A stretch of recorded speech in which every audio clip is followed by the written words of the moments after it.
Hey everyone, this is Matt with Learn Everything About Design, and in this video we're kicking off a new series where we're taking a look at 3D scanning a car, or at least part of a car, and we're going to be designing a wide body kit for that car, 3D printing it, and seeing how it fits and how it looks on the car.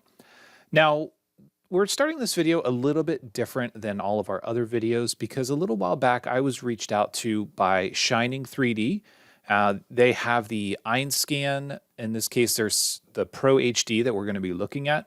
And what they did was they reached out and they asked if I'd be interested in trying out their scanners. So in this case, what we're doing is they've sent me a scanner for free to try for a couple months. I'm not obligated to give them a glowing review. I don't have any script or anything that I'm supposed to follow. I'm simply supposed to play around with the scanner and I'm supposed to use it to design parts. So I'm going to give you a real look at using this. I want to take a look at how it works, some of the things that we can do with it, what it's probably best used for, and whether or not this is the right scanner for you. So again, what we're doing is we're taking a look at the Einscan scanners. In this case, we're looking at the Pro HD. The Pro HD is a handheld scanner. There is also a tripod mode. I do have a turntable here as well as the tripod. I will be trying that out for a few different parts. But the first thing that we're going to get into is setting up and scanning a car fender. So it's important, again, to understand that there are different scanners on the market. There are different options directly from Shining 3D, for example. So while we're looking at the Pro HD, there's a Pro 2X, there's an HX, there is the new handheld scanner. And if you're interested in some of these other scanners, I am going to try to get my hands on a couple more if possible. And I will also point you to David at Making for Motorsport. He has an Einstar as well as a handful of other scanners that he's tested. He did an intro video on the Einstar, which is the handheld scanner that's sort of the consumer hobby grade scanner. It's around $1,000. And he did a great intro video for that, and he also did a test video for that, taking a look at it with a couple of other common scanners that you find on the market, things like the Revo Pop and the Creality scanner and so on. So there's going to be a link in the description for his channel as well as those videos specifically if you want to take a look at those. There are a couple of things that we are not going to do in this video. We're not going to walk through the process of setting up the software. We're not going to calibrate the scanner. These are all very easy to do. I'm sure everybody that is trying to get a 3D scanner is very capable of setting up the software. The calibration is straightforward. Again, on Making for Motorsport in the Einstar video, David did go through the process of calibrating that on screen. So if you want to see it, you can check it out there. I am not going to be doing that again because I think it's fairly straightforward. The software makes it really easy. What we are going to do is we're going to talk about the settings. In this case, we're going to talk specifically about the settings to scan my car. And we're going to talk about the process, the differences between all of these different settings. So let's get started by taking a look just at the Shining 3D website, which again, you can go to the link in the description. I am, again, not affiliated with Shining 3D. They reached out to me. They sent me a scanner. They are asking me to create some videos, content. We're going to do a webinar and a Q&A. But again, I don't have a script. I'm not paid to say anything one way or another on the scanner. So I'm going to try to give you my honest opinion on the workflow, areas where we could maybe improve or those kinds of things. So I'm going to try to keep it as straightforward as possible. Like all the other videos on this channel, these are not your quick 5-minute dive right into just the very specifics of one thing. We're going to go through the entire process, start to finish. So it's going to be a fairly long series. This video alone for just the scanning is probably going to be somewhere between 30 minutes and an hour, if not a little bit longer. I'll try to speed up some of it if possible, but for the most part, I'm going to try to keep it a 1-to-1 ratio. So first, let's take a look at the Shining 3D site and let's talk about some of the scanners that they do have. So the handheld 3D scanners, the Einstar is the new one here. And again, that's roughly about $1,000. So that gets you a handheld scanner. And again, on the link in the description, Making for Motorsport did a great review of this, and he's been testing it against other scanners on the market. I suggest that you go there to take a look at it. I don't know that I'm going to be getting my hands on one of these. So if you want to see any information about that specific scanner, I would go there. The process is going to be fairly similar. Obviously, the settings will be different, and the result will be a little bit different. The other scanners that are on the market here are going to be things like the Einscan HX, and this is probably going to be the better option here for things like scanning a car. It's a much faster scanner. It does, I think, 55 frames per second, where the Pro HD that we're looking at is 10 frames a second. So it captures a lot more data quickly, and it is a hybrid blue laser and LED light. We're not talking about a hybrid scanner here. This is a white light scanner, but we are, again, looking at the Pro HD. That's the specific one that we're focusing on. I also do have a couple of other things that came in with the scanner. I have Solid Edge. I do have the industrial pack, again, with the tripod and the turntable. We'll be taking a look at those for some other specific models I want to get into. But one of the biggest things that we do here generally has been freeform design, things like body kits. And we're going to be focusing on creating a body kit, or a portion of a body kit, I should say, from start to finish, so you can see the entire process. So let's take a look at the specs of the Pro HD, since this is the one that we're going to be using.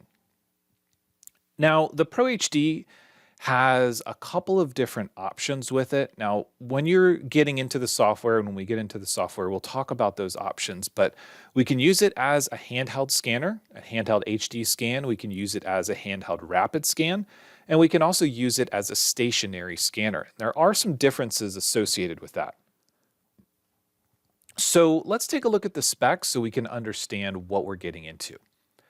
When we think about specs of a 3D scanner, there are a lot of different numbers that we need to think about. Now, in this case, we are going to be doing a handheld HD scan. Again, I mentioned there's a rapid scan and there's fixed scan with and without turntables.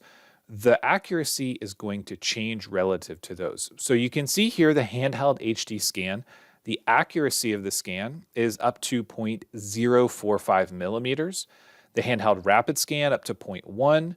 And the fixed scan 0.04. So the fixed scan and the handheld HD scan are relatively similar in terms of the scan accuracy, but that's not the entire story. We also have this volumetric accuracy, and this is the marker alignment accuracy here, and that's 0.3 millimeters per meter. Now, if we take a look down here, it refers to the relationship between the data accuracy and the object size. So as we're looking at the Pro HD, this does a really good job with high definition scans that are in a certain size ballpark, a certain size range. Now, we are going to be scanning something relatively large. It's a bit outside of what this scanner was intended on, but we all know that if we're going to spend the money to buy a scanner, we're probably going to be pushing it past the limits of what it's supposed to be doing. We're not generally going to get the biggest and best option and then underutilize its potential. We're going to be getting the thing that we can get, and then we're going to use it as much as possible. So we are going to start big. We're going to start by scanning the car, and we're going to see how it does. Also, I mentioned it's 10 frames per second, and that's the handheld HD mode. There is a 30 frames per second for the rapid scan, but again, we start to lose accuracy. You go from 0.045 to 0.1. So we need to be really sure about what we're scanning and what the intent here is. If we're trying to just get a 3D asset or something that doesn't necessarily need, in this case, a part designed to fit it, then the handheld rapid scan might be a great option. If we're trying to scan a sculpture or some sort of architectural feature, that might be perfectly fine. But for us, we need to do the handheld HD scan. We also have some options for point distance. When we get into the software, we're going to pick between a low, medium, or a high resolution, and that's going between 0.2 millimeters, 0.5 millimeters, and 1 millimeter for the handheld HD scan. Now, what those point distances are, that's actually going to be the distance between each of our 3D points in our point cloud. So when we're in the software and I say it's plus or minus a millimeter, what we're really talking about is the distance between those 3D points. So if we do a low resolution scan, each point is going to be about a millimeter apart, reducing the overall size of the mesh. If we are to increase that to a high resolution, and we're at the 0.2 millimeter range, then what we're doing is we're talking about the spacing between those points is going to be much closer. If you have something that has a lot of features, especially a small object, then you're going to want to use that higher resolution because you're going to be able to capture that data better. For something like a Fender on a 1980s boxy car, I don't really need that much data in order to capture what I need, because ultimately what I'm going to be doing is 3D printing portions of a body kit, and then those will get turned into molds and so on. So keep that in mind, that those point distances can vary to reduce the overall size of the final mesh, but we're going to be doing the lowest res possible just to keep the file size down. So those are a couple of things that we need to consider when we're picking which method we're going to use. As we get into the software, we're also going to be talking about things like the alignment mode. We can use marker alignment, we can use feature alignment, and we can also do a hybrid, which is what we're going to do. The hybrid is going to take into account the markers as well as features. So this really helps if you've got big flat areas and you need to put markers on. Then if you have areas of high detail where the feature alignment will be good enough, then you don't need to use as many markers. We'll talk about all that once we get into the software.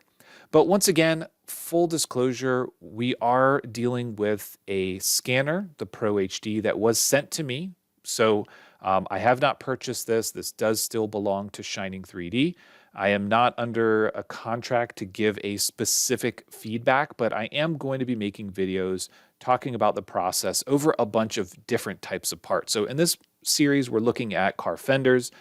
In future videos, we are going to be talking about different parts. We're going to be looking at mechanical parts, see how it scans things like potentially engine blocks and transmissions. We're going to look at smaller parts as well, some motorcycle parts I have laying around. So we will be doing a whole wide variety of different objects. But right now, we're going to start on the thing that we've done a lot on this channel, and that's building different fenders and body kit panels. So without further ado, let's go ahead and hop into the garage, which is quite a bit colder than my office here. And let's get set up and start to talk about the software that we're using, the Einscan, and the process that we're going to be following. All right, today we're going to be taking a look at using the Einscan HD to do some fender scanning. We are going to talk about some of the initial settings. We're going to talk about some of the pros and cons to using this scanner for this type of work, and just go through the general process to make sure that we understand all the options and the settings, the things that are going to matter when we're setting up our own scan. So to get started, we are using a Pro HD. We are going to be doing a handheld HD scan. You do have 3 options when you first launch the software after you've done your calibration. And we can talk about the different options, but right now we're going to focus on the different things that we can do inside of a handheld HD scan. So once we do that, we need to make sure that, of course, the scanner is plugged in, powered up, and it'll allow it to initialize, and then we can go into our project settings. Now, there are going to be some nuances here, some things that you need to think about. First is going to be how much of whatever you're scanning you need. So in this case, we're going to be focusing our attention on just the front quarter. This is going to be the piece of interest. But I also do have some marker dots on the hood, the pop-up headlight, some on the front dam and bumper, and all the different areas that we might want to extend into. Now, the reason that that's important is because when we start a new project, as we begin to create multiple scans, if we're going to align them, they all need to be in that same project group. So I'm going to start a new project. We are going to create a new folder. So I'm going to organize this. So in this case, you can see that I've got a couple of test scans in here. I'm going to call this one Starion 007. And once we have our folder, this is going to be the location of all of the various scan data. So I'm going to call this one Scan 001 Fender. So again, each of these is going to be within the project, and we'll be able to put multiple pieces together and align them directly within inside of the Einscan Pro. So now that we're in the initial part of the scan, we've already set up our calibration, which I'm not going to walk through because it's pretty straightforward. You get out your piece and you walk through everything it tells you to do on the screen. Once we select that we're doing a handheld HD scan, we need to think about a couple of these different options. So I don't have a texture camera on the HD Pro, so I can't do a texture scan anyway, so we're gonna do non-texture. The mode of alignment, we've got hybrid, we've got markers, and we've got features. Now, for something like a Fender, I've actually done this entire Fender using features only, and it is really tricky. There are some areas where you can pick up on features like these corners here, the variation between the bumper and then this little bumper panel that's on here. And it is able to do that, especially if you are scanning things like the tire and the rim. Those are good reference points, assuming they're not very symmetric, which unfortunately that one is. If the valve stem was up here, it'd be a bit easier, but there is like a wheel weight on here, and those are pickup points for those features.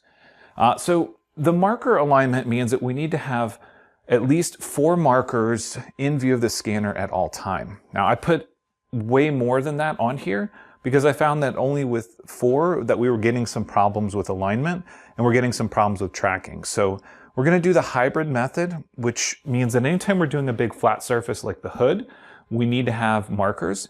Anytime we're getting into areas where we have detail like this bumper here, potentially in this corner down here, those are areas where it can pick up features. So it will be able to go back and forth between those. So now that we know our mode of alignment, we have to select the operation mode. So we've got classic and we've got high detail. Now classic and high detail are both 10 frames a second. When we're talking about 10 frames a second, that is how many scans it's doing per second while we're holding the scanner. So that doesn't really matter as much when we're talking about how much scan data is coming in. However, the high detail does bring in a bit more information. For our purposes, for doing a handheld scan of something like this, the classic mode seems to work a little bit better. Then we need to select the resolution, and here's where things get a bit tricky because low resolution is 1 millimeter between points. When we get to the medium resolution, we're talking about 0.5 millimeters between points, and high is 0.2 to 0.3 between points. Doing a scan like this of, let's say, the fender and the hood, this front sort of corner of the car, if we do that on low resolution, that is still going to be somewhere in the neighborhood of 2 million points. So that's a lot of data. So you really need to think about a couple of things at this point. One is, what are you trying to capture? If I was just trying to get, for example, this little corner right here, I might do high detail, high resolution if I was, say, trying to make something that fit in here. Or if I was trying to recreate the corner marker light or some of the detail in the pop-up headlight, I would want to do a high resolution scan because it would get me a more accurate result. However, for the overall body of the car, points spaced at 1 millimeter is going to be fine. Because ultimately the goal here is to create a wide body, to create something that goes on here, and the mode that we're going to use is 3D printing. So points spaced at 1 millimeter in the scan data over a 3D printed part this size over multiple pieces isn't going to matter to us. This isn't something you can really see on camera, but these fenders have been on and off this car a bunch. So we've got like panel gap potential issues here. The door sticks out a little bit farther than the fender, just based on the way that it's put together.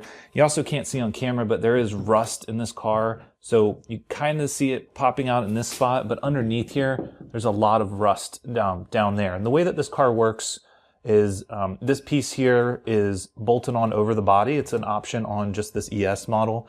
This little trim piece here goes, it clips on, it goes over the sill. And underneath the sill is actually a problem for us scanning because it's painted black. So the rest of the body is white. We've got some of these like shiny stainless pieces here, which are going to be tricky to capture. And then underneath here, we're not going to be able to capture just because it's black. So these are all things that we need to think about for a couple different reasons. And the next stage of this, when we select apply and we start to set up the scanner, this is where we're really going to notice some of these settings. So the reason that this is a problem is once we have the scan sort of ready to go, we need to take a look at previewing this on the screen. So what we're going to do with this scanner is I'm going to press the play button, and then on the screen, we're going to start to see that we've got red here. Now, the red is going to indicate that we're sort of overexposed here. But it's a little bit more than that. So on the scanner itself, we've got red, blue, and green lights. The red light's going to tell me I'm too close. The blue light's going to tell me I'm too far away. And the green light is going to be when we're in the right area. So red, again, is too close. We come back a little bit. Green is going to be where it wants to be, and blue is going to be too far. So when we get into the green area and we're looking at the screen, what we want to see is red dots where our markers are. We want it to be able to track the markers. And we also want to see the area of whatever we're scanning, in this case the car, we want to see that in green. So in the top left, we have a preview of what it looks like from the camera. So we've got that sort of highlighted red spot. And one thing you'll notice if we look between the preview in the top left and on screen, that red spot isn't picking up the tracking marker. And if I move a little bit and move that red spot, we should be able to pick up that tracking marker, but you can see that it's causing an issue, and it's right in the center of where the light is. If I go too far away, we're going to miss it, and if I come back in and sort of move around and move that spot around, we can sort of catch it. Now, part of the problem here is that I have LED lights in the ceiling and I've got two LED light panels pointing at the vehicle. And this makes it a bit more of a problem. If I move over to the hood, now the hood on this car has been painted gray. There was some rust problems, so it's just been sort of rough sanded and primered. You can see that the overexposure is not a problem on the hood with the gray. Now part of that is because the light panels aren't pointing at it, so we're not getting the extra LED lights here. And it's gray and it's not white. It's a sort of a primer, so it's got a rough finish to it. And while the paint on this car isn't very good, it is still car paint, so it is shinier than it is on the hood.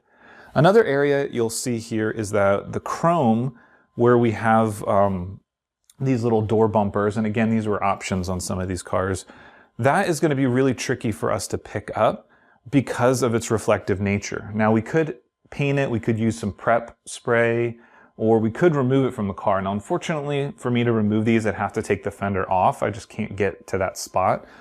So it's not an option for me to remove it. So we're just gonna have data that's missing in that area. But again, it's important that we consider the distance away. The distance away is extremely important. We consider the environmental lighting that we're looking at, and we consider the brightness that is on the scanner settings itself. So if I was trying to, let's say, scan the wheel and the tire, you can see that this looks pretty good in the preview. And if we get closer, we can start to pick up some detail there. You can see the actual tread on the tire. And we have brightness settings. So inside of here, before we start to scan, we can increase the brightness. And increasing the brightness on a dark object like the tire will bring out much more of the detail. And these rims are sort of a flat gray. They're filthy, but they're sort of a flat gray. So you can see we get a ton of detail there. However, with that brightness level, when we go back to the car, the entire fender is red, and it's going to have a much harder time picking up that data. You can see that in the preview on the screen, it's sort of broken up and it's missing that information. So if we're trying to scan a bunch of different things, such as the paint on the car and the rim and the tire, it's going to be really tricky for us to get a brightness level that's going to work for all of those things. So again, we need to consider what we're scanning, and we can do multiple scans and piece them together. So the ideal thing here is to scan the fender, don't worry about the tire or the rim, and then go back, change your settings on a separate scan, and then we can go and align them with some reference points. Ideally, the reference points would be something that will do a good job of aligning these. Now, unfortunately, the tire is not perfectly straight on this car. It's a little bit tilted. But again, that doesn't really matter to me because I'm not worried about the rim and tire. I'm only focusing on the fender. Some other areas, and you'll be able to see this on the preview, some other areas that'll give you problems are going to be things like reflectors or marker lights or anything that is clear. So those are not going to be able to show up. Now, sometimes you can get at it from a different angle. In this case, I can potentially pick up on some of the little black pieces here. But again, we're looking at getting the settings ideal for the major object that we're looking at. And in this case, I would likely want to prep these with a prep spray. And that's going to be something that's an aerosol. It'll have acetone in it, but the acetone will flash off before it hits your objects. So again, not a concern here. I'm not really looking at redoing these pieces other than sort of refinishing them. I'll sand them down and paint them. So I'm not worried about that detail. All I'm worried about is going to be these surfaces where I would want to pick up critical details or features that I would use then to carry and build out a wide body. So all important aspects of the design process, the brightness settings, the environmental lighting, the settings, in this case, the color of the car being white, the settings that will make the most use of that data. Once you're happy with all those settings, it's also important to think about where we want to start the scan, because starting the scan in an area where we have a lot of detail, so we've got a lot of markers here, we've got some detail here and some detail to pick up here. Capturing this corner first is going to help me if I lose tracking and I have to come back to a different area. So I'm going to start here and I'm going to work my way back on the fender, and then I can pause and I can come here and I can work my way down. Now, I intentionally didn't put any markers in this area because I want to show how it is possible to scan this data, but there are problems associated. Again, because this is shiny, we've got some sort of stainless here, we've got some brush stainless. This stuff is just pretty worn. It used to be white, I'm sure, back in the 80s, but I wanted to just sort of go over that.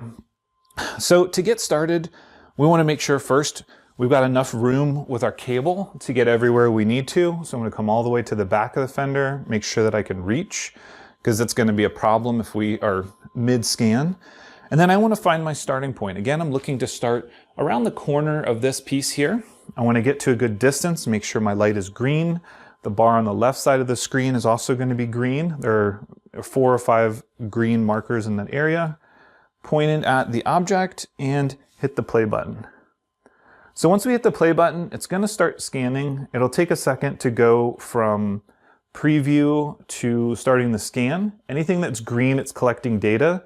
The blue is the underlying points that it's generating. It's not a mesh yet until we convert it. But remember that we're scanning at 10 frames a second, and we can move a bit faster than this. I mean, this is sort of sloth speed here, but it's important that we get enough good data to start. And I want to make sure that I am staying in the correct distance. So if this goes blue, I'm a little too far away. I want to rotate it around, allow it to gather all those points, and make sure that we come. Now, when we get around this corner, this is a bit tricky because in order for the data to be good, we really want to keep the scanner perpendicular to the surface we're scanning. And in our case, as we roll this corner, that's going to be tricky because we have to sort of manipulate the scanner in 3D to sort of stick normal to that. It is possible. You just need to do it slow enough so that you're capturing the data and it's not losing its tracking. So we're going to move slowly. I want to capture the pop-up headlight and all the data about where it is in the opening. And we're going to come up over the hood and sort of move this direction.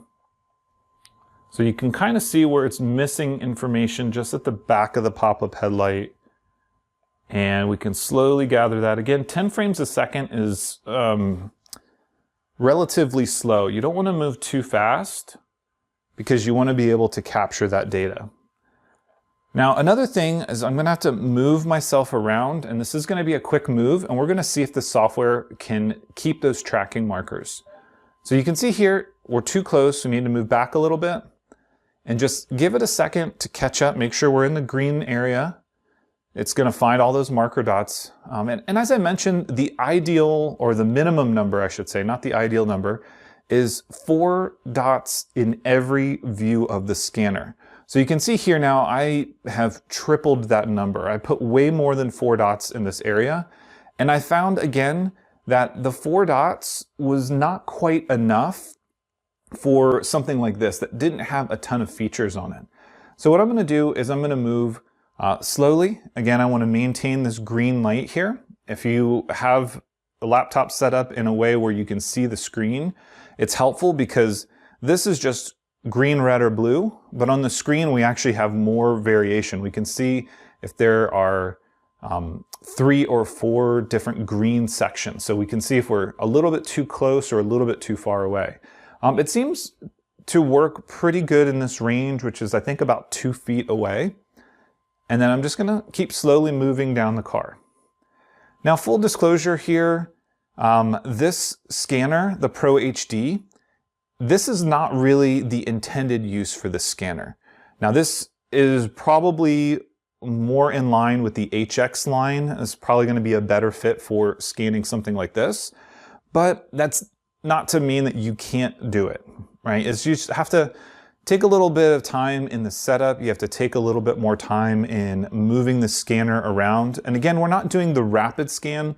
We're doing the handheld HD scan, and we're using the hybrid alignment. So the hybrid alignment is using markers and features. I don't have very many areas where I don't have markers on this. Most of it does have the markers. So what I'm going to do is I'm going to rotate and start to come up above the fender. And again, 10 frames a second is relatively slow.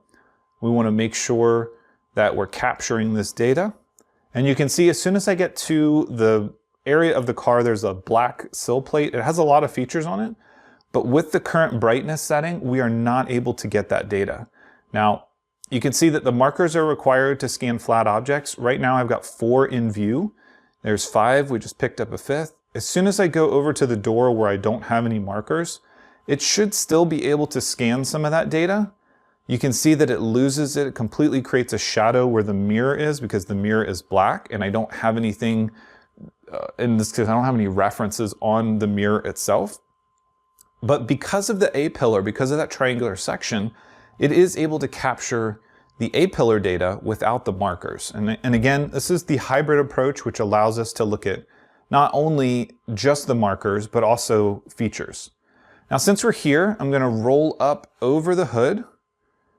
And again, not necessarily required for us. We're not looking at capturing the entire car in this scan. Again, the HX line is probably more in line with scanning this type of object. But with a little bit of care and patience, you certainly can get this information. And also keep in mind, we're using the low resolution. So this is 1 millimeter between points. The middle setting is going to be 0.5 between points, and the high resolution setting is going to be 0.2 millimeters between points, which is going to give us a lot more points. So always a consideration, think about what you're scanning and what data you actually need. We don't need to have 0.2 millimeters if I'm going to 3D print something to fit the body. So we captured the seam between the fender and the hood. Again, it's going to be critical. My plan is not to recreate the entire fender. It's only to create a part that goes on it. So I want to know where the bumper is. I don't want to redo the bumper. I want to know where the hood is, where the headlight is, because I want to follow some of the body lines. So here's a point, again, rolling slowly around the edge of the car. We want to move our way down and try to capture this data here. Now you can see tracking lost. Let's go ahead and hit the play button. What this will do is this is going to pause the scan. You can see the red light comes up paused. And we just want to take a look at the scan that we have. Now once we pause the scan, there are a couple areas of concern for me, and that's one is in this corner. We lost tracking and now we don't really have great information here. The other thing is where the lip of the fender is going to roll into the tire, the fender well where the tire is. We're not going to get great data there because of lighting in that area. But what I want to do is when I want to go back and scan, I'm going to go back to an area where I have a lot of references. I'm going to hit the play button, which will go back into preview mode. And based on the random layout of the markers, it's going to start to look around the car and try to align this for us. You want to make sure that the scanner is in a good position. I like to go a little bit to the further end of OK. And if it's having trouble finding that data, you can always move the scanner relative to where you see it on the screen in the preview. So you can see it's looking for the corner where we did our first scan. If I move over to that area, potentially rotate the scanner a little bit and try to get it closer to what we see on the screen, this will allow it to get that data. And once we're close, you can sit here and you can wait for it to actually make the alignment. And what I found is if you wait long enough, it will do it. But if I hit play now, so I want to go ahead and start the scan, it seems to do a little bit more of an aggressive search. So it's going to start, and you can see now it was able to pick up on that. So the first thing that I want to do is, because I am using the hybrid approach with markers and feature alignment, I'm going to move my way down around this marker. Oh, not the marker, but the marker light. And I want to capture some of the information of the bumper. So we've got a seam here. We've got a feature in that the little body bumper that has the stainless ends.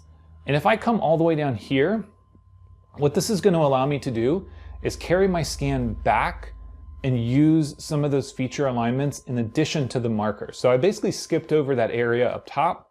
I'm going to move my way back. Once again, the minimum amount of markers is 4. You need to have at least 4 in view at all time. I have found that doubling that seems to help, but that does mean we have a little bit more cleanup work to do after the fact. This is a relatively boxy car, as most cars from the 80s were. If you had something that had a lot of curvature, you want to make sure that the markers are on areas that can be removed relatively easily. Looks like I'm a little too close, so let's back up.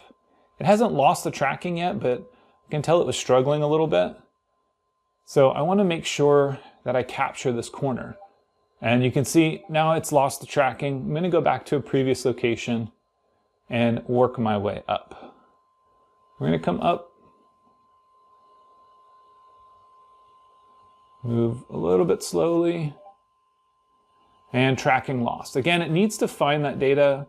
10 frames a second is relatively slow, so just make sure that you take your time. Make sure that you keep the scanner in a location that makes sense. And it looks like we got a little bit of extra data on the scan. And what that means is we potentially have some issues with the scan. We'll have to just review it before we move too far. Once again, tracking loss, make sure you're far enough away. It's very easy to start to get too close when we're scanning, so you want to make sure that you keep it in that green area. Now, this scanner is relatively easy to hold, but it does have a little bit of weight to it. So it is very easy to get tired of holding this thing. So make sure that you change your grip every once in a while, and just take your time. If you find you're getting a little bit too close, pull it away. If you find you're too far away, move a little bit closer and try to capture that data. So here you can see it says that I'm too close. Sometimes what'll happen is if you are rotating the scanner unintentionally, it might think you're too close because it's picking up on something else. Now this car does have the ES sticker, Eurosport sticker. This was or is an ES car. So fairly rare in terms of these cars. Doesn't mean that it's valuable, unfortunately. There were about 1,500 in this year that were brought in. But I want the information from that graphic, so this is also helpful that it is able to pick it up. It's a sticker on top of the paint, so it's not clear-coated, and it is able to grab that information, so I can get good scaling data off of it. As it goes back on the door, it says turbo, but the turbo is actually in the sticker, so it wouldn't be able to pick that up. But the ES is, again, it's on top of the paint. So we're going to go down. You can see that it's picking up that little rust spot. It's coming up as missing data, which unfortunately it is. But we can really fix that because, again, the whole point of this is to make a wide body. All right, so some of this data is missing. And again, that's because it's black.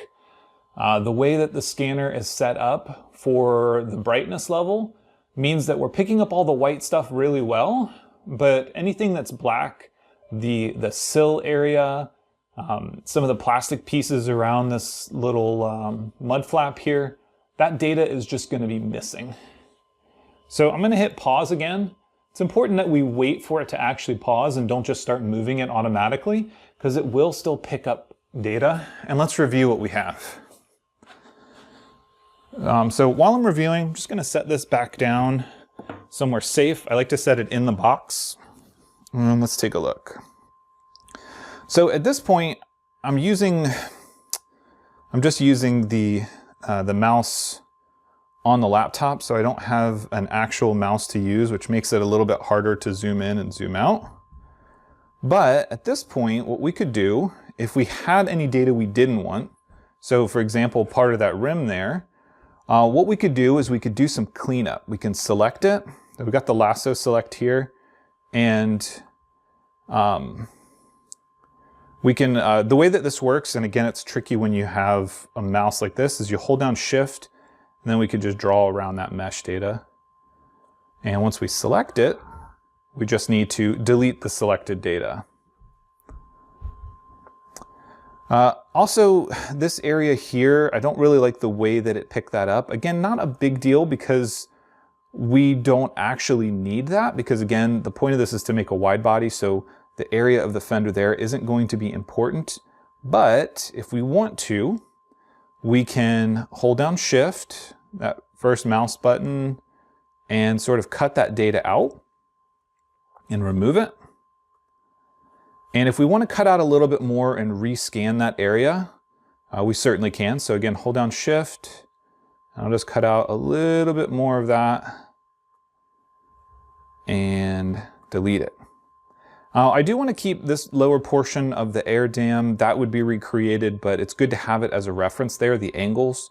I'm going to apply that edit and allow it to, essentially it's removing those points from what we've captured already. So if you find like you accidentally get more data, or if there is an area where it doesn't appear quite right, you can always go through, you can cut that out using these sort of pre-processing tools, and then allow it to process what you've captured. At this point, we still have the ability to go in and scan more data. We haven't ended the scan process yet, but I have found, especially if you trip and move too fast, or if you capture something that doesn't seem quite right, you do have the ability to process it here.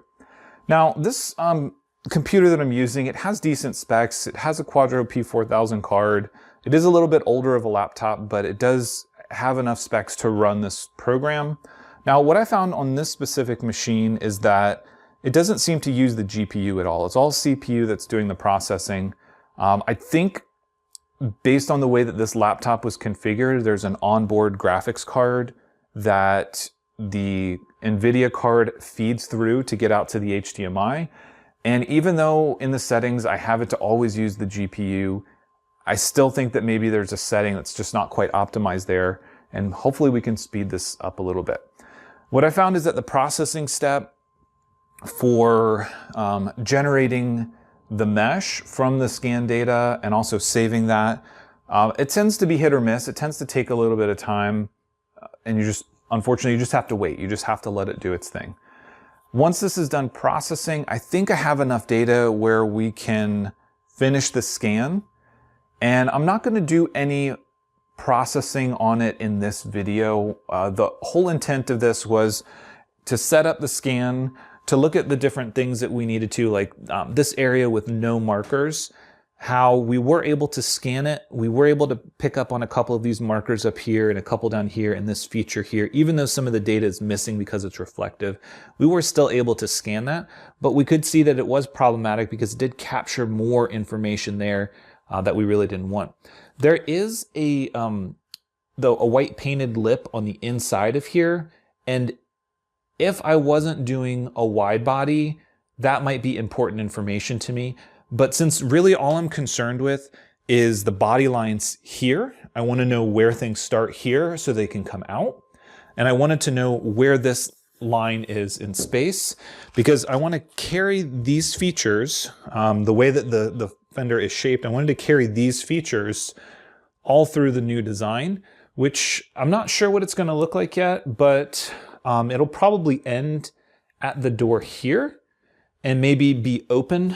I'm not really sure. But anyways, we just needed to capture that data. We have the surround of the pop-up headlight. We have the seam for the hood. We have where the A-pillar starts and the seam at the door. So all that information is exactly what we wanted. So once again, we're gonna let this process, we're gonna see what it looks like, and then we can make some adjustments from there.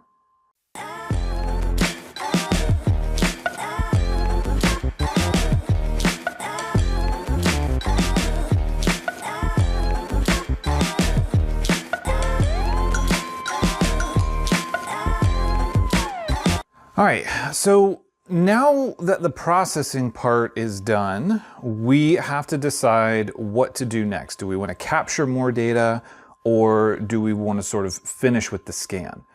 So we're on the preview now. We have this stop button to generate the point clouds. Now, generating the point clouds does take a bit of time because it's going to take all the scan data that we have. So what we're going to do is we're going to select Generate Point Clouds. We're going to allow it to generate. At this point, it's doing basically taking all that raw data that we scanned in, and it's going to generate this point cloud file. Now at this point, we've done a little pre-processing. I say pre-processing, it actually was happening during the scan, but we did a little bit of trimming of that inner fender well piece that we didn't really like.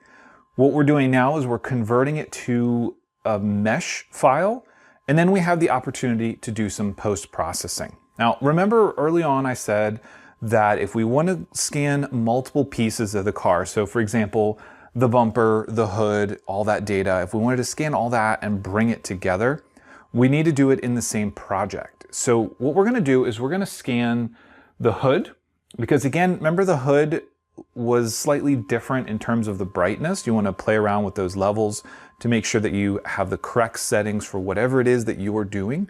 So in this case, scanning the fender and part of the bumper and all that, that worked well at the lowest brightness setting. And part of the reason, again, is because I have LEDs above me in the garage and I have two LED light panels shining toward the car. So those were contributing to the fact that we really didn't need much brightness to highlight the object. If it was a little bit darker in here, which would be harder to film, then I would need to kick the brightness up until we had sort of that very faint red overexposure showing in some areas when we were too close. That's sort of the fine line that we want to go on.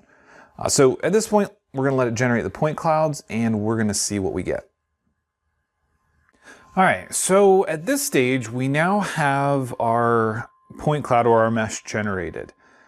Now you can see just from the fender, if we look in the bottom right corner, we have 37,000 points.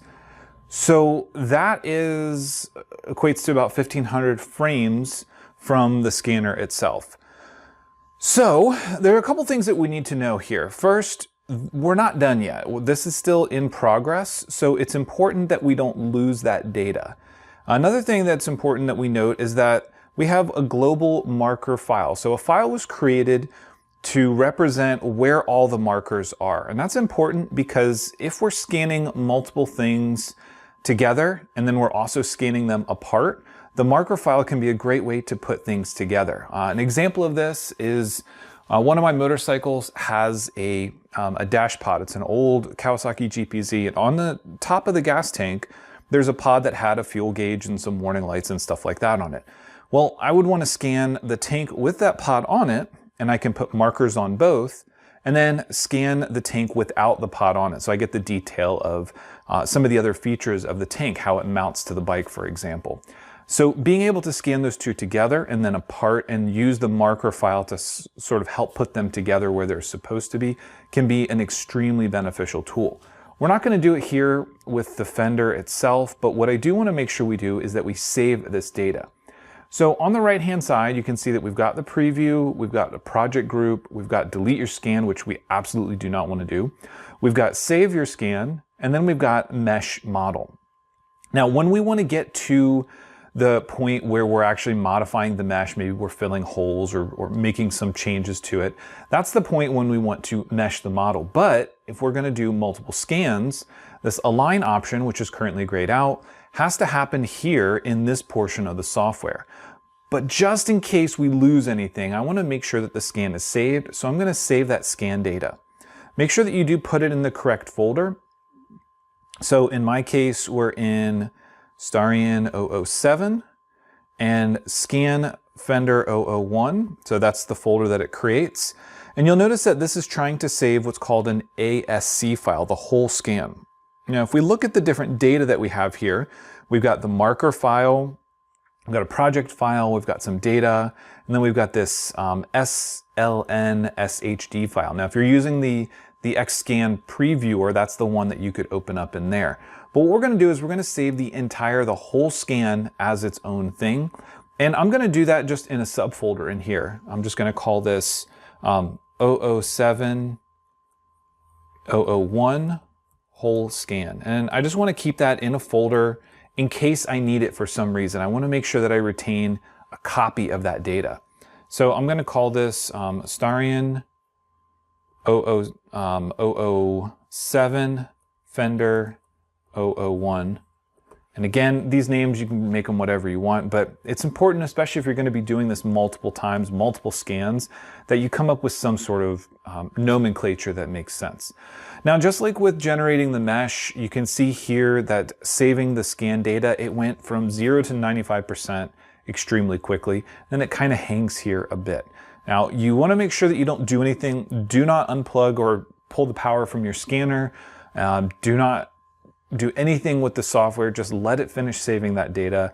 That way you make sure that you do retain that entire scan data.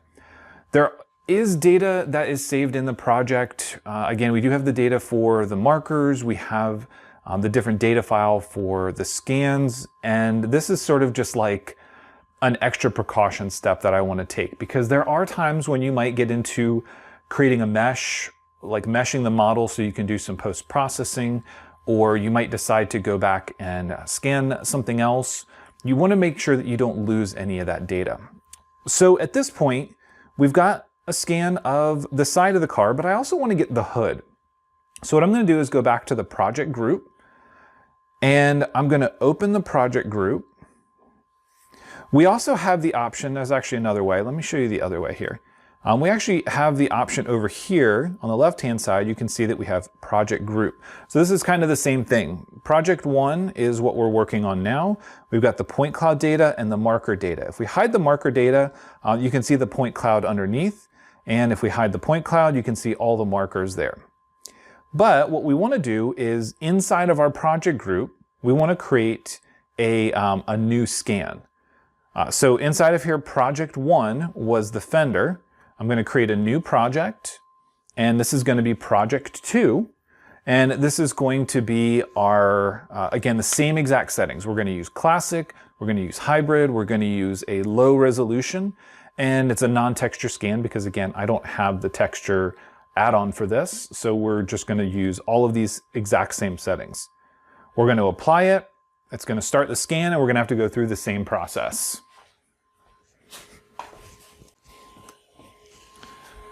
So we want to go ahead and we want to get the scanner out. We're going to hit the play button, which will start previewing. Now you can do pretty much everything from the scanner. I have noticed that there's a thing on the screen that says adjust brightness with scanner button. For me, that doesn't seem to work. The plus and minus zooms in and zooms out of the preview window. And what I found is that if you want to zoom in and zoom out, that's fine, but you should do it before or after the scan. Don't try to start doing that during the scan. So what I'm going to do is I'm going to start capturing. I want to find a corner. And again, I like to do this because I want to start in an area where I have a reference feature. So I'm going to find that corner. I'm going to make sure the scanner is the right distance away. And I'm going to hit the play button. This is going to start the new scan. Again, all the same settings. The classic and the new mode is still 10 frames a second. So I'm going to just kind of hang here for a little bit, make sure that it captures this data. Remember, in the first scan, we did get the entire pop-up headlight. So we have this entire border in the first scan, and I'm going to use that to my advantage when I go to align the two scans together. So I want to make sure that I get that upper section. I've got a couple of markers there. I'm going to come back around and just make sure that I capture all this data. This is going to be important when we have to pick points to align the scans together if we're going to do a manual alignment. So I'm just moving the scanner a little bit. Again, in the preview in the top left, we can kind of see that red area that's showing that it's sort of oversaturated. Again, that's because we're dealing with a white car, and while it doesn't have great paint, this is the original paint. This car has been sitting for longer than I care to admit. It is still white car paint, so it does still have some reflectivity to it. We're just going to carry on. I'm going to move my way up the hood. Again, I have way more markers on here than the minimum. We need to make sure that we have a minimum of 4 at all times in the view. And when we look at the view on the screen, the green box that's shown over the mesh, when we look at that, that shows me how many markers we have on the screen. So again, I found that roughly 3 times the amount of markers. So in this case, making sure that I have, 10 to 12 markers in the view at all times means that I can move a little bit faster. Now, while it's not strictly true, it can still get it done with 4 markers. It just seemed to be a bit easier. I tried very early on to do it with fewer markers. And as I said, I originally scanned this Fender, the entire thing, using only feature alignment. Now, only feature alignment was very difficult. With something like this, because I've got a lot of big flat areas on the Fender, it was able to do it, but it was not happy about it. All right, so you can see here, make sure that we keep it the correct distance away. And I'm gonna, at this point, I'm gonna move my way back down the hood. And again, we're dealing with 10 frames a second. This is gonna give you a nice shoulder workout, holding this thing up in the air. And I will also mention that this scanner, there is a Pro Pack, I think it's called, that does come with a tripod. It comes with a turntable that you can do stationary scans with. And I think that's really where this scanner shines. This is a handheld unit, but it also does really well with the stationary scans using the tripod and using the turntable. Again, that's not what I'm using it for here, because I wanted to get the hood and the fender of this car to design a body kit. And as I did mention before, the Pro HD is not really designed to do full car scans. The intent of this scanner was not to do what we're doing with it here, but that doesn't mean that we can't make it work. So this is working 10 frames a second, just moving nice and slow. If it loses the trackers, just go back a little bit, let it find those other trackers. And again, just pause here for a second, let it capture the data. Make sure that you're not too far away. When we're rolling over edges like this, it becomes tricky because we need to make sure that we're always staying perpendicular or normal to the surface we're scanning. So when you roll over edges, it can be tricky. I find it's best just to pause there for a second. Just give it a little bit extra time to find those markers, to find those features before you start moving on.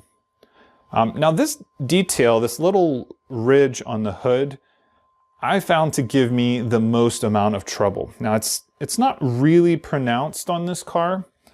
The year before this, the 83s had a different hood that had a scoop in the front, and 84 to 89 all had this same hood. But it's a really minor feature on the hood, but I found that the scanner has had trouble with it. So it's really important that we go nice and slow, make sure we're staying the correct distance, make sure that we have enough markers. And again, you can see here on these larger surfaces, I actually went with fewer markers than I did in some of the areas that I was more interested in. So when I was looking at the fender itself, where I really wanted to make sure that I was building something that fit there, I wanted to capture enough data that I felt comfortable using my tools to build something that fit there. With this one, I don't really need the hood for anything other than a visual reference. So I'm not as concerned with capturing this data. If I wanted to scan the entire car, as I mentioned, this is probably not the best scanner for it. It could be done, it would take a bit of time, but something like the HX series is going to be a much better option than this one. And if if you're in the US looking at this, obviously the prices do tend to vary depending on when you're looking. I believe this scanner is somewhere around $7,000 to $8,000.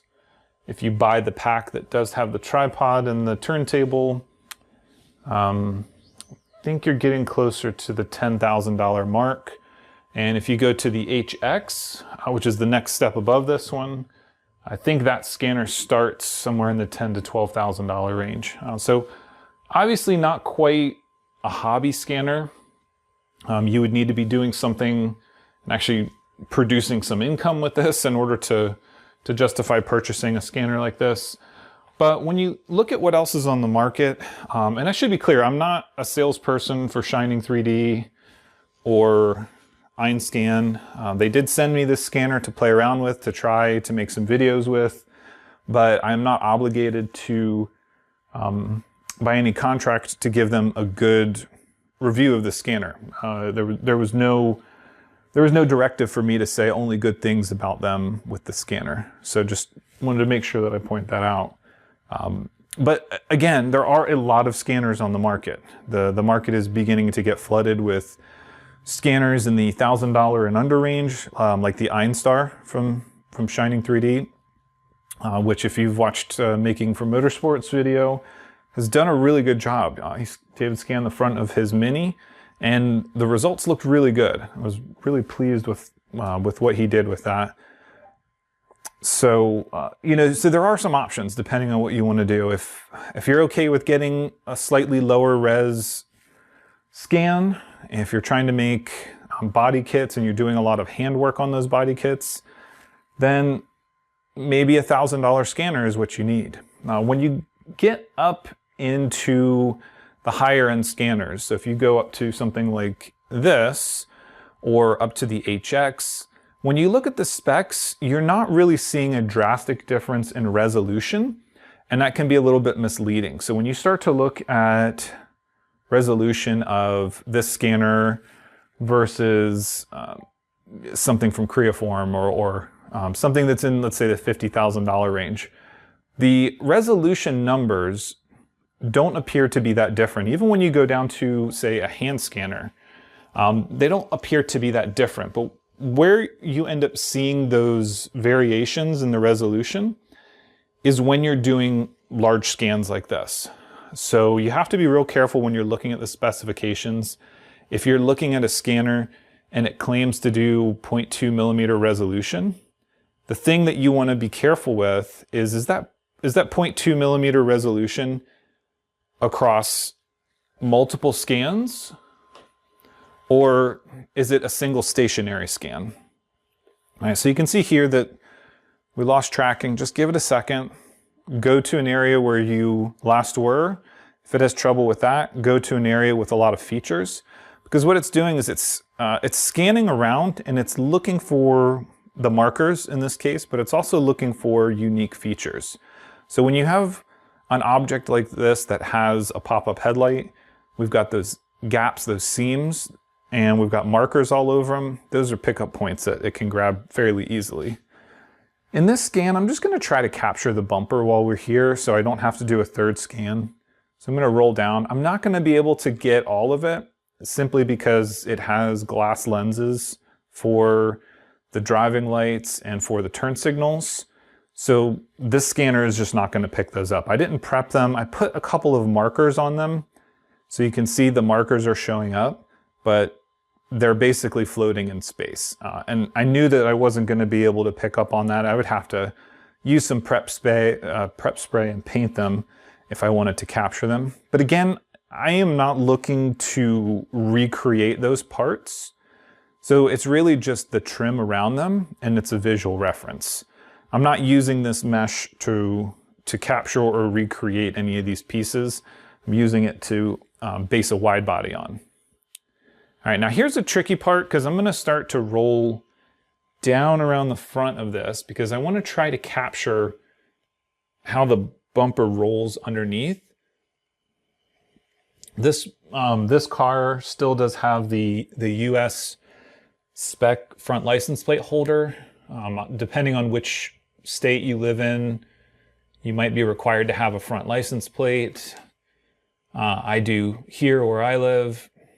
Of course, this car is well past the vintage limit, 1984, just like, so I don't need to have a front license plate on it anymore, but I did not take it off of there. All right, so you can see we're getting pretty good information. I don't have a lot of markers on the bottom here, so I may or may not be able to capture much data. The idea here is that I have enough markers and enough features that I can capture the data I need. Again, this air dam, these cars changed over the years. Probably nobody out there knows what a Starion is, but in '83, they had a little chin spoiler down there. '84, they kind of went to this style. And then when they released the wide body in '86, they got a different lower lip. So all the narrow bodies from '84 up until the last one in '87 had the same bumper that I have here. There was one exception to that. '85 and a half, they released a car that was an ESI, which was a narrow body like this, but an intercooled version of it. And its bumper was one of a kind. It had a little bit bigger opening for the intercooler. So you can see here it's losing the tracking. Just take a second, let it find the markers, let it find the features. And now we're going to work our way back around.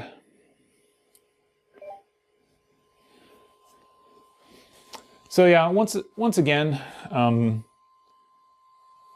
these cars are fairly rare. You don't really see them. Every once in a while, depending on where you live, you might see a wide body version. But I think in all my years of owning this car, I've had it since 2002, I think. I think I've only ever seen one other narrow body on the street. So that gives you an idea of how rare they are. You very rarely see the wide bodies anymore either. Unfortunately, these cars suffer from being not really sought after. So they're very cheap for a long time, and they were somewhat plagued with head issues. So that, unfortunately, cars that sat, cooling systems that clogged up, cheap to own, rear-wheel drive, turbo, a lot of them made their way to the junkyard. So there aren't a lot of them left. And it's always going to be a balance of what to do with it. Do something cool with it, keep it close to stock, make it a wide body. So still undecided what the fate of this car is, but the fenders themselves have rust and need to be fixed. So it's not like it's going to be a survivor car being all original. I have done modifications to it, but nothing that can't be undone at this point. Let's see here, it's losing the tracking. We'll just give it a second. Try to let it, make sure that you're far enough away, let it find it. So yeah, this car has already seen some modifications. I made a big brake kit for it. It's got bullet calipers. I removed a lot of stuff from the engine bay. Still stock motor, but that probably won't stay for very long.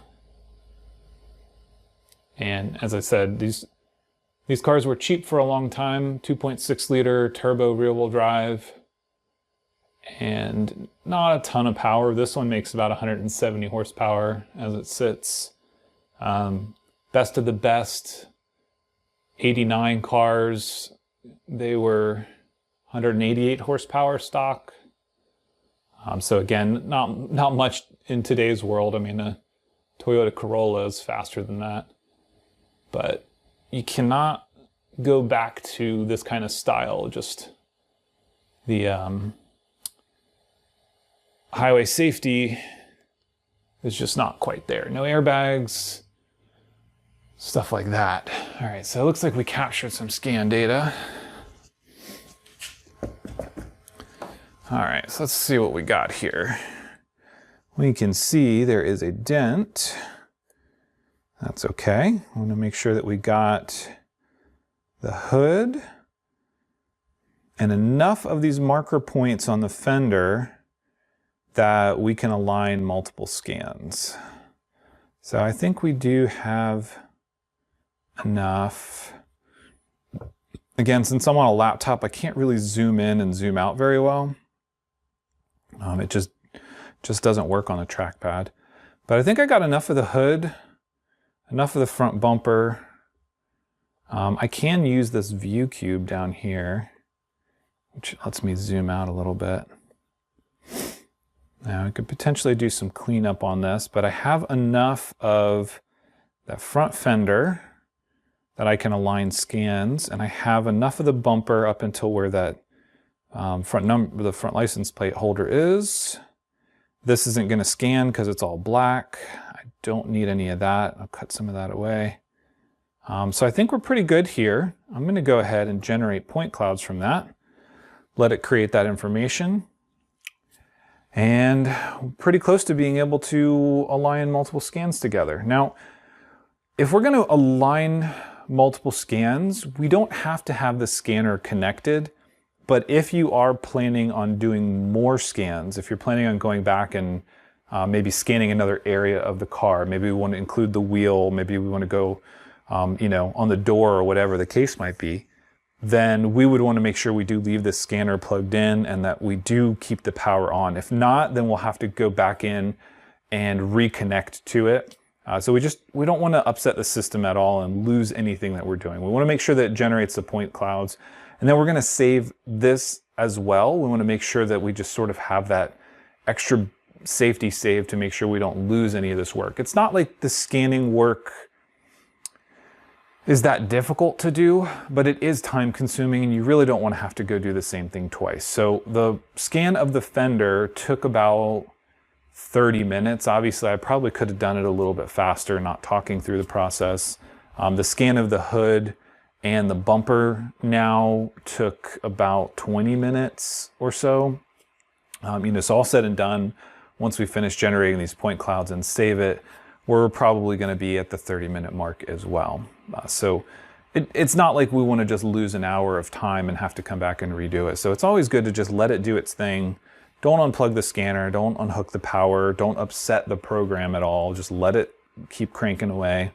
Make sure that everything's saved. And then we can come back, unhook it, use an actual mouse, not in the garage, and work on processing each scan and then trying to align them together.